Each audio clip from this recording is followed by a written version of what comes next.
GK with কিরণ চ্যানেলের এক নতুন ভিডিওতে তোমাদের স্বাগত জানাই। তো আজকে আমরা শুরু করব সপ্তম শ্রেণীর যে কোষে দেখি 6.1 রয়েছে 84 পেজের সেই অঙ্কগুলি। এর আগের অধ্যায়ের অঙ্কগুলি যদি তোমরা দেখতে চাও আমার ডেসক্রিপশন বক্সে প্লেলিস্ট পাবে, সেখান থেকে তোমরা পরপর পেজ ওয়াইজ সেই ভিডিওগুলো দেখতে পারো। তো ভিডিওটি ভালো লাগলে লাইক করবে, বন্ধুর সঙ্গে শেয়ার করবে, আর চ্যানেল নতুন হলে চ্যানেলটি অবশ্যই সাবস্ক্রাইব করে রেখে দেবে। তো চলো আজকে শুরু করছি কোষে দেখি 6.1। তো এই যে চ্যাপ্টারটি, সেই চ্যাপ্টারটি আছে বীজগাণিতিক প্রক্রিয়া। তো বীজগাণিতিক প্রক্রিয়া তোমাদের এখান থেকে জানতে হবে প্রথমে যে বীজগাণিতিক সংখ্যাগুলো কোনগুলো, ঠিক আছে। তো এই বীজগাণিতিক সংখ্যা হচ্ছে, যেমন আমরা এ থেকে জেড পর্যন্ত সমস্ত সংখ্যা কী ধরতে পারি, সেগুলো হচ্ছে সবই বীজগাণিতিক সংখ্যা। এগুলোর এই যে আমরা সংখ্যাগুলো লিখতে পারি, এর কিন্তু মান নির্দিষ্ট নয়, ঠিক আছে। যেমন আমরা 1, 2, 3, 4 এগুলো সব মান নির্দিষ্ট। 1-এর মান 1ই, 2-এর মান 2, 3-এর মান 3, আবার 4-এর মান 4ই। তো এইগুলোকে আমরা বলি সবসময় ধ্রুবক পদ, মানে এদের মান হচ্ছে সবসময় নির্দিষ্ট। কিন্তু এ থেকে জেড পর্যন্ত আমরা যে সংখ্যাগুলোকে ধরে থাকি বীজগণিতিক সংখ্যা, সেগুলোর মান কিন্তু কখনো নির্দিষ্ট নয়। এ এর মান কখনো 1 হতে পারে, কখনো 2 হতে পারে, কখনো 3 হতে পারে, ঠিক আছে। আবার ইত্যাদি হতে পারে। আবার বি এর মান ঠিক সেরকমভাবে 1, 2 অথবা 3 অথবা 4 এর অসংখ্য হতে পারে। তো এই জন্য এদেরকে বলছে চলরাশি, ঠিক আছে। তো এই চলরাশি হচ্ছে এ থেকে জেড পর্যন্ত সংখ্যাগুলোকে সবগুলোকে আমরা কিন্তু চলরাশি বলে থাকি। তো এইগুলো দিয়ে আমরা যোগ, বিয়োগ, গুণ, ভাগ শিখব কিভাবে করতে হয়। তো চলো প্রথম যে অঙ্কগুলো রয়েছে সেগুলো আমরা দেখব। প্রথম বলেছে, দেখো একের দাগের যে অঙ্কটা রয়েছে সেটি কি বলেছে, সেটি বলেছে এক্স এর সঙ্গে ওয়াই যোগ। তো দেখো আমরা যখন সংখ্যার সঙ্গে সংখ্যা যেমন যোগ করি, একের সঙ্গে যদি আমরা 2 করি যোগ করি, তাহলে আমরা কিন্তু 3 পাই। যেহেতু এদের মান নির্দিষ্ট, তার জন্য এদের মান আমরা 3 পাচ্ছি। কিন্তু এখানে আমি একের যে অঙ্কটা বলেছি সেটা বলেছে এক্সের সঙ্গে ওয়াই এর যোগফল। একের দাগের এর যে অঙ্কটা বলেছে এক্সের সঙ্গে ওয়াই এর যোগফল। তো এক্সের মানও আমরা জানি না, আবার ওয়াই এর মানও আমরা জানি না। তো এই জন্য এদের যোগফল কী হবে, এদের যোগফল হবে এক্স প্লাস ওয়াই। এরা কিন্তু দুটোই আলাদা আলাদা রাশি, তাই জন্য তাদের যোগ কিন্তু কখনোই সম্ভব নয়। তাই যোগফলটা আমাদেরকে এইরকম আকারেই রাখতে হবে। এইবার বীজগণিত সংখ্যা আর ক্ষেত্রে আমাদের জানতে হবে কোনগুলো সদৃশ্য পদ, কোনগুলো সদৃশ্য পদ নয়, ঠিক আছে। যেমন আমরা বললাম এক্স হচ্ছে একটি সংখ্যা। এবার যদি আমরা বলি X square, X cube, X to the power 4, আবার বললাম 2x, আবার বললাম 3x, আবার বললাম 4x। তো এইগুলো কিন্তু সব কিন্তু এইগুলো দেখো একই জাতীয় পদ, কারণ এক্সের মাথায় কিন্তু কিছু নেই, 1 রয়েছে, তাহলে এইগুলো সব হচ্ছে সদৃশ্য। কিন্তু এই যে পদগুলো রয়েছে এগুলো কিন্তু সব সদৃশ্য নয়। তো এগুলো হচ্ছে সদৃশ্য নয়, এগুলো কিন্তু একে অপরের কিন্তু সদৃশ্য নয়। কখনো কিন্তু আমরা এর সঙ্গে এটা যোগ করতে পারবো না। কিন্তু আমরা যদি 2x এর সঙ্গে আমরা যদি 3x যোগ করি, তাহলে আমরা পাবো 5x, ঠিক আছে। তো এক্ষেত্রে আমাদের যোগ হয়েছে, যেহেতু এটা সদৃশ্য পদের সঙ্গে সবসময় যোগ আর বিয়োগ হয়ে থাকে। কিন্তু সদৃশ্য যে পদগুলো নয় সেগুলোর ক্ষেত্রে কিন্তু তাদের সঙ্গে যোগ বা বিয়োগ হয় না। তো এখানে যেমন x square plus x cube মানে কিন্তু x square plus x cube, এটা কিন্তু আমরা পরিবর্তন করতে পারবো না।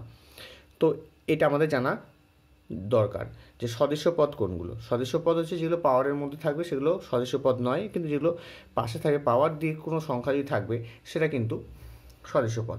এবার দেখো আমরা কিন্তু এই 2x এর সঙ্গে কিন্তু আমরা y কিন্তু কখনোই যোগ করতে পারবো না, কারণ y হচ্ছে আলাদা পদ, এবার 2x হচ্ছে আলাদা পদ। 2x এর সঙ্গে x এর পদেরই যোগ হবে, y কিন্তু আলাদা পদ, তাই এদের মধ্যে কিন্তু যোগ বা বিয়োগ হবে না। এটা কিন্তু আমাদের এরকমভাবেই রাখতে হবে, ঠিক আছে। তো এগুলো আমাদেরকে জানতে হবে। তো দেখে নেব পরের অঙ্কগুলি।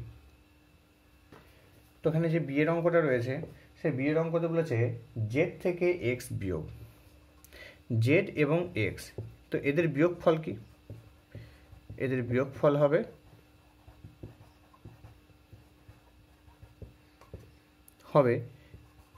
জেড মাইনাস এক্স, অর্থাৎ জেড থেকে এক্সের বিয়োগফল। এটা কিন্তু এরকমভাবেই রাখতে হবে, কারণ এরা সদৃশ্য পদ নয়, মানে এটা এটা জেডের পদ, এটা এক্সের পদ, তাহলে সেই জন্য তাদের মধ্যে বিয়োগফল সর্বদা এইরকমভাবে আকারেই লিখতে হবে। সি এরটা কী বলেছে? সি এরটা বলেছে পি এর দ্বিগুণের সঙ্গে কিউ যোগ। তো পি এর দ্বিগুণ মানে কি? পিকে 2 দিয়ে গুণ, তার সঙ্গে বলেছে আবার কিউ যোগ, সেই জন্য কিউ যোগ করলাম, এটা কিউ যোগ হয়ে গেল। কিউটা একটু ভালো করে লিখে নিই, কিউ। তো এইবার দেখো এই পি এর সঙ্গে 2 এর যদি গুণ করি তাহলে আমার আসবে 2p। সংখ্যার সঙ্গে বীজগণিতিক সংখ্যা আমাদের কিন্তু গুণ হয়, ঠিক আছে? তাহলে আমরা লিখব 2p প্লাস কিউ, এটাই কিন্তু অ্যান্সার। আমাদেরকে এরকম ফর্মই রাখতে হবে, কারণ এটা পি এর সংখ্যা, এটা কিউ এর সংখ্যা, এদের মধ্যে কখনো যোগ বা বিয়োগ হবে না, কারণ এটা দুটো সদৃশ পদ নয়। ডি এরটা কি আছে? বলছে এক্স এর বর্গের সঙ্গে এক্স গুণ। বর্গ কথার অর্থ কি? বর্গ কথার অর্থ কোনো জিনিসের মাথায় যদি আমরা স্কোয়ার বসাই সেটা হচ্ছে তার বর্গ। তো পি এর যদি পাওয়ার লিখি 2, তার মানে হচ্ছে পি এর বর্গ। এ এর পাওয়ার আমি 2 লিখলাম, তার মানে হচ্ছে এ এর বর্গ। সি এর মাথায় 2 লিখলাম, মানে হচ্ছে সি এর বর্গ, ঠিক আছে? তো বর্গ কথার অর্থ কি? বর্গ কথার অর্থই হচ্ছে এটাকে আমরা যদি ভাঙি তাহলে আমরা পাবো পি গুণিত পি, ঠিক আছে? তার মানে হচ্ছে পি স্কোয়ার। আবার এ কে ভাঙলে এ গুণ এ, তাহলে কিন্তু আমরা এ স্কোয়ার পাবো। সিকে ভাঙলে সেরকম সি গুণ সি, দুটো সি এর গুণফল। তো এটাকে আমরা বর্গ বলে থাকি। কোনো সংখ্যাকে কোনো সংখ্যা দিয়ে গুণ করলে সেটা আমাদের বর্গ হয়। যেমন 2কে যদি 2 করি তাহলে হচ্ছে 4। এই 4 কি? 4 হচ্ছে 2 এর বর্গ, ঠিক আছে? আবার 2 হচ্ছে এই 4-এর বর্গমূল, এগুলো আমাদের জানতে হবে। তো সংখ্যার ক্ষেত্রে আমরা গুণ করে দিই, কিন্তু আমাদের যদি বীজগণিতিক সংখ্যা আমাদের থাকে তো সেই ক্ষেত্রে কিন্তু আমরা পিকে পি দিয়ে গুণ করলে আমরা পি স্কোয়ার পাবো, একে এ দিয়ে গুণ করলে পাবো এ স্কোয়ার। তো এটাই হচ্ছে বর্গ। তো দেখো আমাদের অঙ্কটা কি বলেছে? অঙ্কটা বলেছে যে এক্স এর বর্গের সঙ্গে এক্স গুণ। তো এক্স এর বর্গ মানে কি? এক্স এর বর্গ মানে হচ্ছে এক্স স্কোয়ার, তার সঙ্গে আবার একটা এক্স গুণ করতে বলেছে। তার মানে আমরা কি যাবো? এক্সকে যদি আমরা এক্স দিয়ে গুণ করি তাহলে আমরা এক্স এর স্কোয়ার লিখছি। তাহলে এক্সে এবারে আমরা কি করেছি দেখো, এটা ভাঙলে আমরা কত পাবো? দুটো এক্স পাবো, তার সঙ্গে আরেকটা এক্স, তার মানে কি এর সঙ্গে আরেকটা যদি এক্স গুণ করি তাহলে আমরা নিশ্চয়ই এক্স গণিত এক্স পাবো, তার মানে হচ্ছে এক্স এস কিউব, ঠিক আছে? তো এটার গুণফল কিন্তু আমাদের এক্স এর কিউব হবে। ই এর যে অঙ্কটা রয়েছে সেটি বলেছে এক্স ও ওয়াই এর যোগফলের 1/4 অংশ। তো এক্স ও ওয়াই এর যোগফল মানে কি? এক্স প্লাস ওয়াই, এক্স ও ওয়াই এর যোগফল। এবার যোগফলের সঙ্গে বলেছে 1/4 অংশ, এবার এর সঙ্গে কি বলেছে? 1/4 অংশ গুণ করতে হবে। তাহলে আমরা কত পাবো এর সঙ্গে গুণ করলে? তাহলে এটা দেখো উপরের সংখ্যা, নিচে কিছু নেই মানে 1, তাহলে এক্স প্লাস ওয়াই, নিচে বসবে 4, এটাই অ্যান্সার। তো দেখে নেবো পরের অঙ্কটি কী রয়েছে। এফের অঙ্কটি বলা হয়েছে এ ও বি এর গুণফলের 4 গুণের সঙ্গে 7 যোগ করলাম। তো এ ও বি এর গুণফল কি? এ গুণ বি, এ ও বি এর গুণফল এ বি। এবার তার কি বলে দিয়েছে? তার 4 গুণ। তার 4 গুণ মানে কি? তাকে আবার 4 দিয়ে গুণ। তারপরে কি বলেছে? তো এটাকে আমরা দ্বিতীয় বন্ধনীর মধ্যে রাখবো। তার সঙ্গে বলে দিয়েছে আমাদের 7 যোগ করতে হবে, তো 7 যোগ করে দিলাম। তা দেখো এ ও বি এর গুণফল, সেই জন্য এ ও বি এর গুণফল করেছি। তার আবার 4 গুণ বলেছে, মানে 4 গুণ, 4 দিয়ে গুণ করেছি। তারপর আবার 7 যোগ করতে বলেছে। তো এটাই হচ্ছে মেন কথা। তো এটাকে আমরা পাবো, একে বি দিয়ে গুণ করলে আমরা এ বি পাবো, ঠিক আছে? এটা আমাদের জানতে হবে। এর সঙ্গে বি এ যদি গুণ করি তাহলে আমরা এ বি পাই। তাকে আবার 4 দিয়ে গুণ করতে বলেছে, তার মানে 4টা ফার্স্টে চলে যাবে, 4ab হয়ে যাবে, কারণ সংখ্যাকে আমরা আগে লিখি তারপরে বীজগণিতিক পদগুলোকে লিখি। তো সেই জন্য 4ab হচ্ছে, 4 দিয়ে গুণ করলে 4ab। যেমন 2কে যদি আমরা 5 দিয়ে গুণ করি তাহলে 10 হচ্ছে, কিন্তু 2কে যদি আমরা a দিয়ে গুণ করি তাহলে আমরা পাবো 2a। আবার 2কে যদি আমরা 7 b দিয়ে গুণ করি তাহলে আমরা পাবো 2b। তো এইগুলো আমাদেরকে জানতে হবে। তো এখানে ক্ষেত্রে দেখো একে বি দিয়ে গুণ করলাম এ বি পেলাম, 4 দিয়ে গুণ করলে 4ab হয়ে যাচ্ছে। এইবার তার সঙ্গে কত যোগ করতে বলেছে? 7, তাহলে আমাদের বন্ধনীগুলো উঠে গেল, তাহলে আমরা এই সংখ্যাটা পেলাম এটা 4ab প্লাস 7। তো এর পরের অঙ্কটা কি আছে? পরের অঙ্কটা রয়েছে জি এর অঙ্কটা রয়েছে, দেখো বলেছে এক্স এর দ্বিগুণের সঙ্গে ওয়াই এর অর্ধেক যোগ। তো এক্স এর দ্বিগুণ মানে কি? এক্সকে 2 দিয়ে গুণ, এক্স গুণ 2, এক্স এর দ্বিগুণ। তার সঙ্গে বলা হয়েছে ওয়াই এর অর্ধেক যোগ। কোনো জিনিসের অর্ধেক যদি আমরা 4-এর অর্ধেক বলি, 4-কে 2 দিয়ে ভাগ করি, তাহলে 2 পাই। তো এক্ষেত্রে আমাদেরকে বলেছে এ কে ভাগ করতে বলেছে, কি বলা হয়েছে এখানে, ওয়াইয়ের অর্ধেক। তাহলে ওয়াইয়ের অর্ধেক মানে কি, ওয়াইকে 2 দিয়ে গুণ, 2 দিয়ে ভাগ, তাহলে হচ্ছে ওয়াইয়ের অর্ধেক পেয়ে গেলাম এটা। তো এটাকে ওয়াইকে যেহেতু 2 দিয়ে ভাগ হয় না, সেই জন্য ওয়াইয়ের নিচে 2 বসে। ওয়াইকে যেহেতু 2 দিয়ে ভাগ যায় না, তার নিচে 2 বসে, তাহলে এটাই হয়ে যাচ্ছে ওয়াইয়ের অর্ধেক। তো এবার কি বলেছে, এক্সের 2 গুণের সঙ্গে ওয়াইয়ের অর্ধেক যোগ, তাহলে ওয়াইয়ের অর্ধেক যোগ করলাম y/2, তাহলে হবে কত, দেখো এখান থেকে আসবে 2x প্লাস y/2। ঠিক আছে, আমরা এরকমভাবেও রাখতে পারি জিনিসটাকে, আবার যোগ করলেও করতে পারি। তো এরপর আমরা দেখে নেব এই যে অঙ্কটি কি রয়েছে। এই যে অঙ্কটিতে বলা হয়েছে এক্স ও ওয়াই এর সমষ্টি থেকে এক্স ও ওয়াই এর গুণফল বিয়োগ।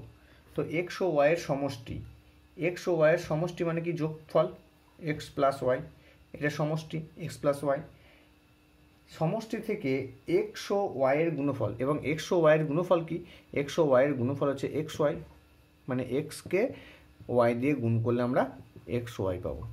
ঠিক আছে, এইবার এক্স কি বলেছে, এক্স ও ওয়াই এর সমষ্টি থেকে এক্স ও ওয়াই এর গুণফল বিয়োগ, তাহলে বিয়োগ করলে হয়ে যাচ্ছে এক্স ওয়াই। এক্স ও ওয়াই এর যোগফল থেকে এক্স ও ওয়াই এর গুণফল আমরা বিয়োগ করলাম। ঠিক আছে, তো এখানে আমরা দ্বিতীয় বন্ধনী দিয়ে দেবো, তো এটাই হবে। তো এক্ষেত্রে আমরা এটাকে এরকমভাবেও লিখতে পারি, X plus Y minus X Y, এটাকে আমরা এরকমভাবেও লিখতে পারি। তো এরপরে দেখো 2-এর অঙ্কগুলো কাঠির অঙ্ক দিয়েছে, তো সেক্ষেত্রে আমরা কাঠির অঙ্কগুলো করব না, এরপরে আমরা চলে যাব 3-এর অঙ্কগুলোতে। তারপরে পেজে রয়েছে 85 পেজের। তো 3-এর অঙ্কগুলো আমরা দেখে নিচ্ছি। বলেছে এখানে নিচের বীজগণিতের সংখ্যামালাগুলি উৎপাদক গাছের চিত্রের আকারে সাজিয়ে প্রত্যেকটি পদের মৌলিক উৎপাদকগুলি দেখায় এবং তারা কত পদী সংখ্যা তা লিখি। তো দেখো প্রথমেরটা কি বলেছে, উৎপাদক আকারে আমাকে সাজাতে বলেছে। প্রথমে রয়েছে 5x, তো এই 5xকে যদি আমরা ভাঙি তাহলে আমরা কত উৎপাদক পাবো, 5-এর উৎপাদক আমরা জানি 1 পাবো, আবার 5 পাবো, 5-এর উৎপাদক। আবার দেখো এদিকে একটা x পাবো, আবার একটা 5xও কিন্তু আমরা পাবো। ঠিক আছে, তো এক্ষেত্রে আমরা 5-এর উৎপাদককে আমরা এইরকমভাবে পাচ্ছি।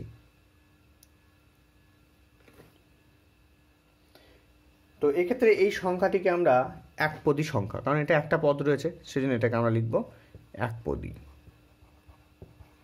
একপদী সংখ্যা। তো এটা একটা গেল। 2-এরটা কি হবে, 2-এরটা বলা আছে দেখো, সরি এটা এ, এটা বি,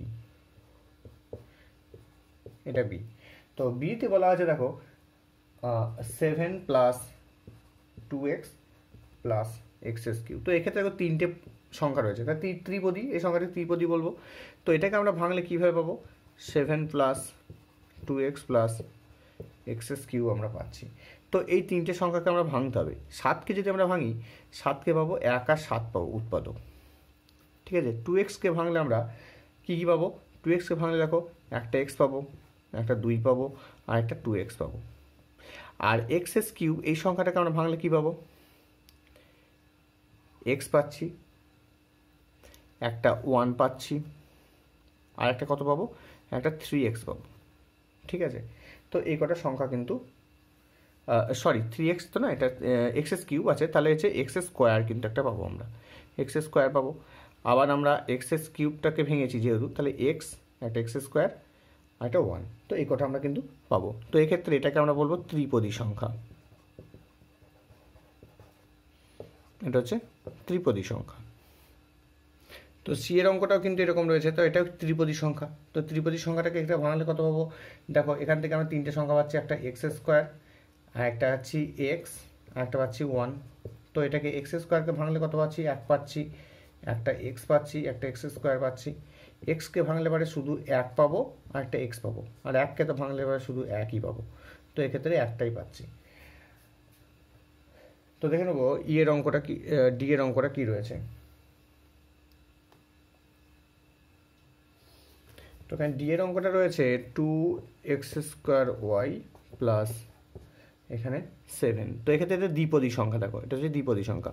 এবার দ্বিপদী সংখ্যা এটাকে কিন্তু অনেকগুলো করে ভাঙবে, দেখো এই 2টাকে যদি আমরা ভাঙি, 2টাকে আমরা পাবো কত, 1 পাবো, 2 পাবো। এক্স স্কোয়ারটাকে ভাঙলে কত পাবো, মানে এই গোটা সংখ্যাটাকে এক্স স্কোয়ারটাকে ভাঙলে আমরা কী কী পাবো, একটা এক্স পাবো, একটা 1 পাবো, ঠিক আছে। তো ওয়াইটাকে ভাঙলে আমরা পাবি শুধু একটা ওয়াই পাবো, আবার 1ও পাবো, ঠিক আছে। তো এইগুলো ক্ষেত্রে আমরা একটাকে একবারই লিখবো, তো এক্স আর ওয়াই কিন্তু আমরা সংখ্যাটা লিখবো, আর একটা এক্স স্কোয়ার কিন্তু এখান থেকে একটা পাবো, ঠিক আছে। তো এইগুলো হবে। এছাড়াও 2x পাবো, 2y পাবো। তো একবার আমরা লিখে দিচ্ছি, দেখো কীভাবে হচ্ছে। দেখো 2-এর সঙ্গে একবার 1 পাচ্ছি, 2 পাচ্ছি। তারপরে দেখো এখান থেকে আবার কি পাবো, এখান থেকে 2x পাবো, 2y পাবো। আবার কী সংখ্যা পাচ্ছি, x পাচ্ছি, x স্কোয়ার পাচ্ছি, শুধু y পাচ্ছি। আবার দেখো এক্স ওয়াই পাবো, এখান থেকে আরও সংখ্যা পাবো, এক্স ওয়াই পাবো। তারপরে আবার পাবো 2x ওয়াই পাবো, 2x স্কোয়ার ওয়াই তো আছেই রয়েছে, তো 2x স্কোয়ার ওয়াইটা লেখার দরকার নেই। তো এইগুলো কিন্তু আমরা পাচ্ছি। 7কে আমরা ভাঙবো 1 আর 7-এ, তো এটা ক্ষেত্রে এটা দ্বিপদী।